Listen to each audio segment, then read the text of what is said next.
The salaries that you will see here are per month, not per year, because seafarers are hired by contract, usually 4 months for Europeans and 9 months for Asians. Oh! How did you get in there?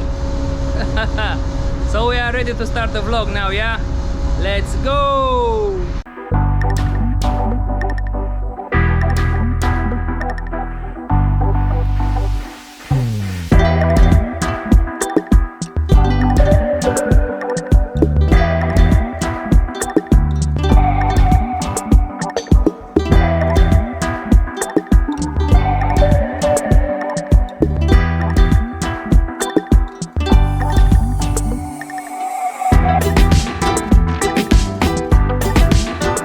Hi, welcome. Are you thinking about starting your career in the merchant navy? Do you want to know what's the wage in this line of work? Are you curious what are the seafarers earning these days? You are in the right place. I will answer all these questions for you in this video. After this video, I hope that I have piqued your interest in this channel and you would like to subscribe. This way, you will know more about the seafarer's life and the adventures that await us in this line of work. On this channel, you will see explanations about the different equipment that we have on board the ship, how we handle ourselves in any given situation at sea, what job is each crew member doing on board, shore leave, and many interesting things. Oh my God! And now, let's talk about the main reason why you clicked on this video, the salaries of the seafarers. Keep in mind that these salaries may vary from one company to another, but also depending on the rank held by the seafarer. Various bonuses may come into force, such as rejoin bonus, meaning the signing of the next contract with the same company, performance bonuses, availability bonus for emergency crew change, and so on. These can be anywhere between $200 and $400 in the first month of contract on board. Although the chief engineer has the highest rank in the engine department, his income is slightly lower than the salary of the captain, for example. Most captains receive a higher payment due to the enormous responsibility they have.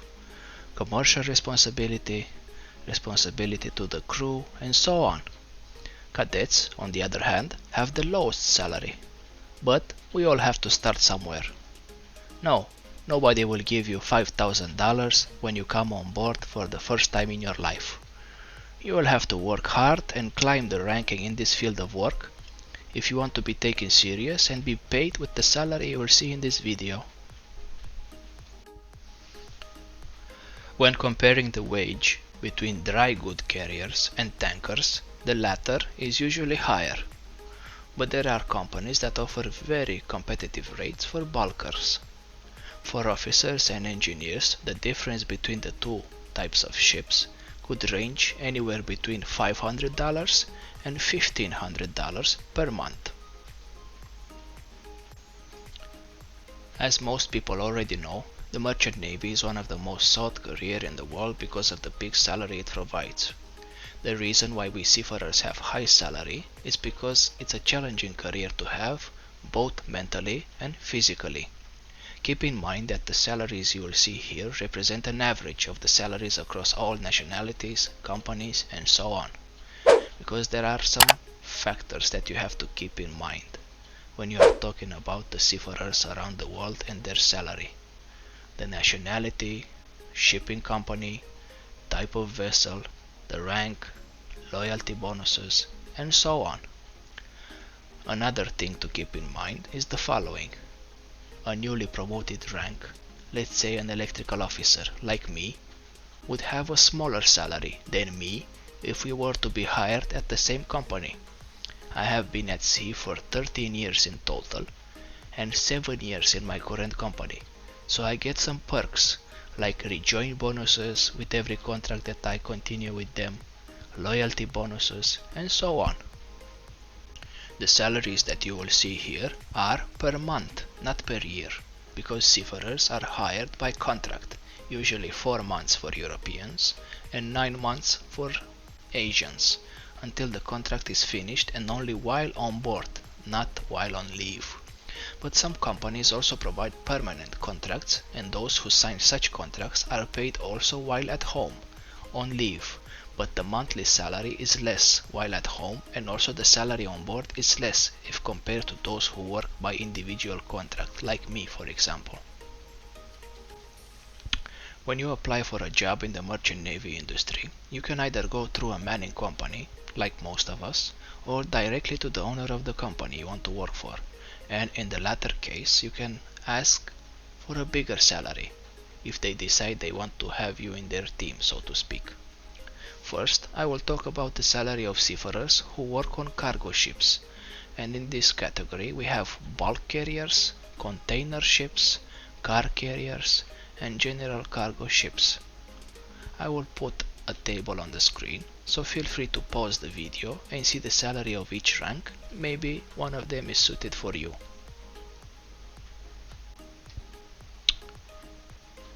The salary in this table are shown in US dollars, and they represent an average of the salary across all nationality that work in the merchant navy industry.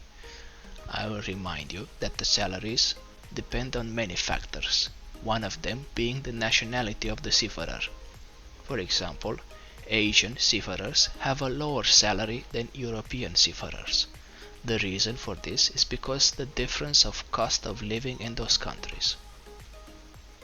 Now, I will talk about the salary of seafarers who work on tanker ships, and in this category we have product tankers, chemical tankers, VLCC, LNG and LPG. The latter are gas carriers. Again, I will put a table on the screen, so feel free to pause the video and see the salary of each rank. Maybe one of them is suited for you. The salary of the seafarers are established by the IMO. The IMO, the International Maritime Organization, is a specialized government agency based in London, UK, established in 1948. The purpose of this was to facilitate cooperation in international maritime navigation, maritime security, prevention of pollution of the seas and the ocean, and the development of international conventions on maritime navigation. Every 2 years, IMO meets and discusses the recommended minimum wage for seafarers. It is a concerted effort between the ITF, International Federation of Transport Workers, and the ICS, International Chamber of National Transport, and a representative list of selected maritime countries. These organizations meet whenever the salary standard is revised or changed.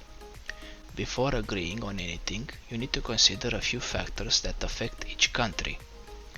These are changes in consumer prices, changes in exchange rate, and the purchasing power of the US dollar. These elements answer our questions about why some nationalities earn more, while others earn less. Whenever the IMO wants to adjust the salary of the sailors, they don't just do it on their own. A subcommittee consisting of all major maritime countries and major seafarer suppliers is consulted. The main maritime countries are those with more than 2 million gross tonnage of shipping. The main provider of seafarers are those with more than 100,000 seafarers, such as the Philippines, which is now in second place after China.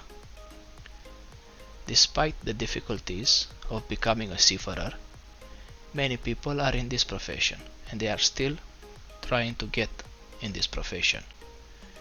We can even find women on board who take this career very serious. So, after seeing all this information, what do you think? Do you still want to become a seafarer? Do you think you have what it takes to become a seafarer and earn all this money?